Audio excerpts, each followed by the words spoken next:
Hey everybody, guess what? We're finally doing another spell video. I know I've been doing mostly tarot teaching on this channel for a good few weeks, but I was getting ready to do my regular, return to sender spell that I do pretty much every Saturday. You kind of have to on social media. And I thought, okay, instead of just working the way I normally do, where I have a lot of stuff kind of pre-prepped and I just get down to business, I had to go get some more candles, and so I was going to be making some up.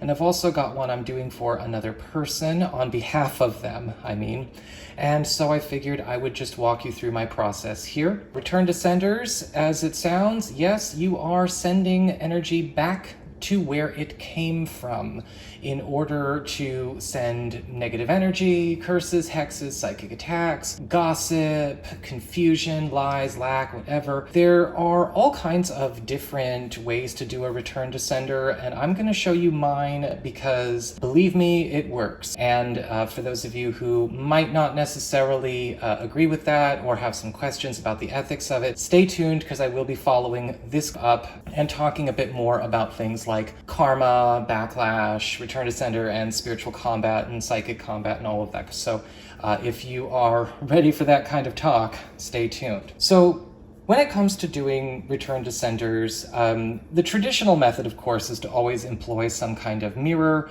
or reflective surface. As a lot of you know, part of my working altar already has a very, very large mirror that I actually put all of my workings on in order to amplify them. And so this mirror itself is really just for the purpose of the video. And the candle itself, this is the one I am going to be preparing on behalf of somebody else. That's going to go on my working altar as well. But you don't need a big honking mirror like that. That's just the way I practice. And this, if I were to go about it this way, would be perfectly fine. Getting down to business, we're just going to move this mirror here so we can talk about setting up the candle. First, I go and look for, well, a good candle. Now, I want this to burn for some time. It doesn't have to be a votive like this. It could be a little tea light. It could be a big honkin' 7-day candle. I don't think that's really necessary for a return to sender. I think that's a bit too much.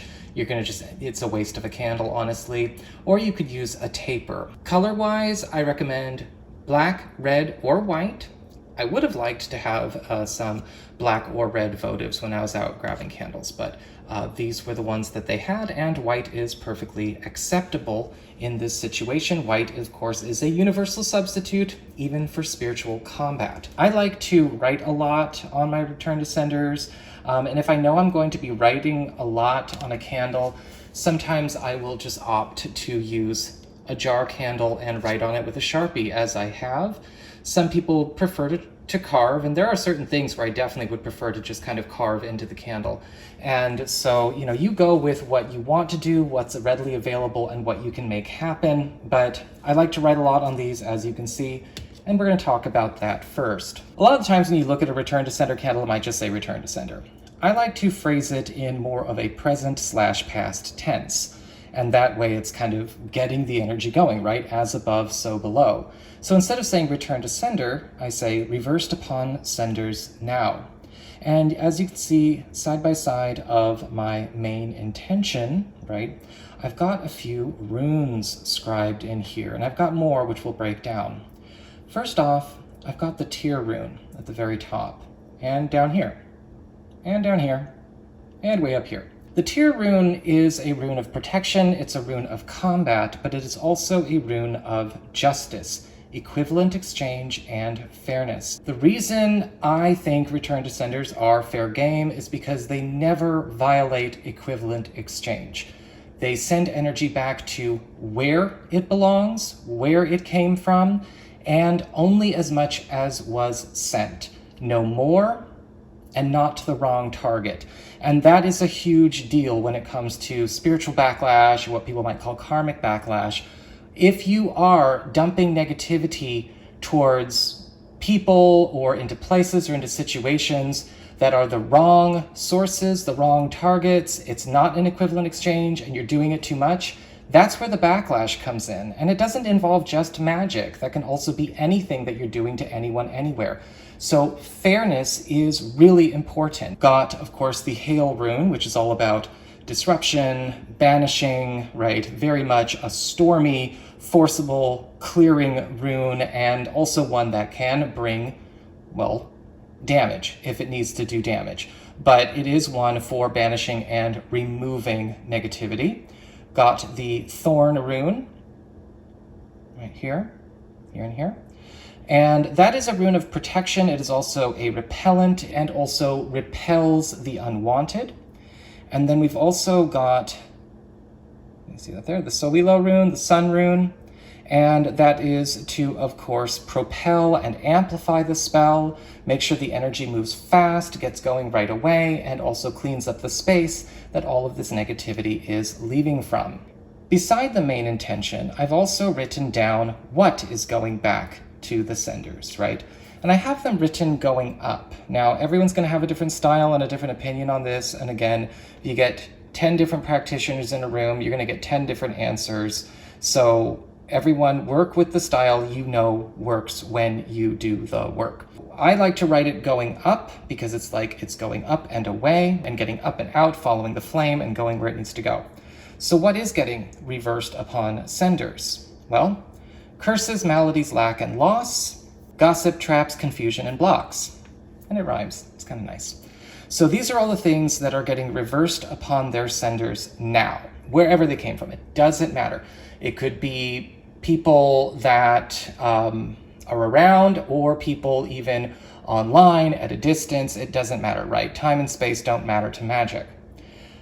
On the back of the candle, I've also written, just kind of without knowing a specific name, I've just written in mirror writing backwards the target or targets themselves. So I've written menaces backwards in mirror writing. That might take some practice, but I have a lot of practice.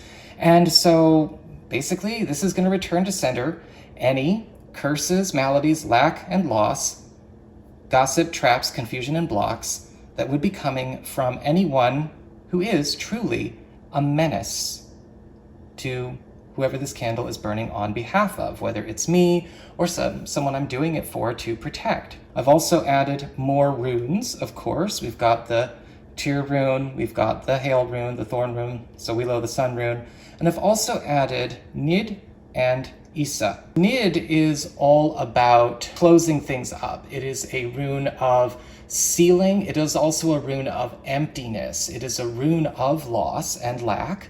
And then Isa is all about ice, freezing and blocking. And so, anything that could be vibing as a curse, malady, lack, or loss, gossip, traps, confusion, and blocks, will of course then be a part of that consideration as this is sent back upon its senders. Now, the next thing we want to do is anoint our candle.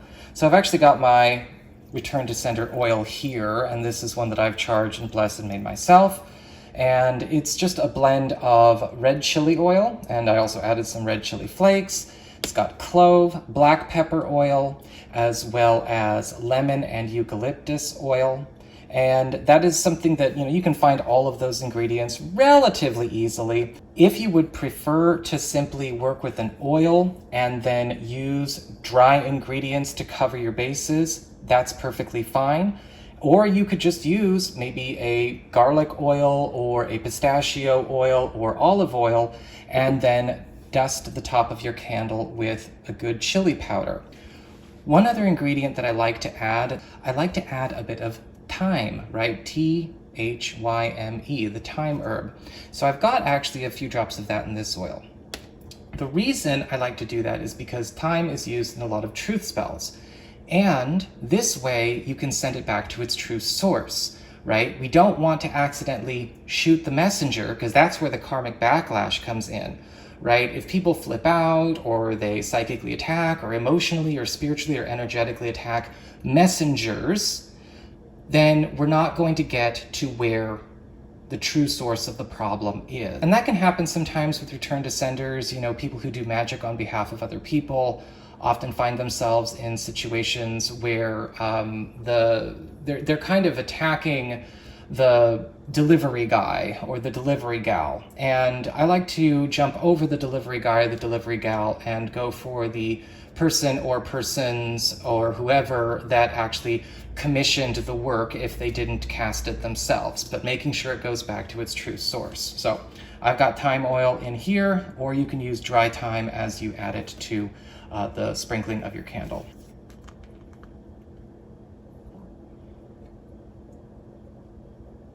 And I like to get a good amount of oil on my finger there. And we're just going to anoint it. And I'm just going to go counterclockwise. 1, 2, and 3. And call it good there. With the chili powder here.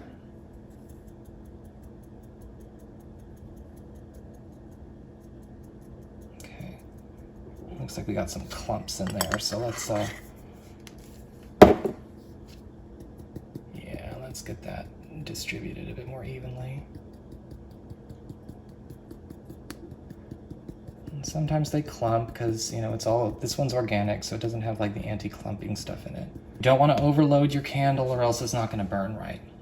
Now you could also add some other herbs to power it up, or some resins to power it up. You could add dragon's blood, you could add more pepper, or if you want black pepper. I'm not going to do that. There's black pepper oil in my oil blend that I have here. Now you are going to want to assign who this candle is working on behalf of. I have chosen not to write on this candle any names. I just didn't feel to do it. If you wanted to before you wrote anything else on this, or loaded it and dusted it and anointed it, you can of course write the name of the person or yourself on the bottom of the glass going forward, right? We've got the menaces, or you could say enemies or antagonists. I prefer to say menaces just because it's me. So I've got that going backwards here, and so that is of course where this is all going back to, whoever's sending it, whatever menaces or menacing. And then I would write the names of those that this is intended to protect and work on behalf of on the bottom of the candle, again, going forward, normal writing style. If you don't want to write on the candle, like I said, I'm not writing on this particular candle, you could also use a name paper, which is just basically a small piece of paper, and just write the names of those you are doing your protection on behalf of, writing them forward. This is a pretty good sized candle. I always like to make sure energy is getting distributed evenly, and that requires an understanding of how long something burns. If you're doing, say, like a tea light, I would say maybe 1 or 2 people tops, maybe 3 if you are working on behalf of a family and it's, you know, all really close by and all that energy can also mingle. And if you're working with a bigger candle like this, like a votive, then you could probably, you know, do a whole bunch of people, because this is going to burn for about 7 hours or so, and that's just going to keep going and going and going and going and going. But you want to make sure that that piece of paper is underneath this candle, so again, your spell and your intention all have a good coherent direction to work with. Who is this working on behalf of, and where is it going instead? Mirror on top of the paper. Put the candle on top of the mirror. Charge it up. Focus all of your intentions, all of your energy, all of your power into that candle. Pray over it. Do not skip this part. Do not half-ass this part. It might take you some time, 5, 10, 15, minutes of charging and focusing, really making sure that you can feel the energy radiating off of this candle. And then you light it and let it go to work. And you're gonna feel it. You'll know if it's working when all of the negativity, the heaviness, the discord, the distortion starts to leave you, leave your space, and go back to whoever or whatever sent it, reversed upon those senders.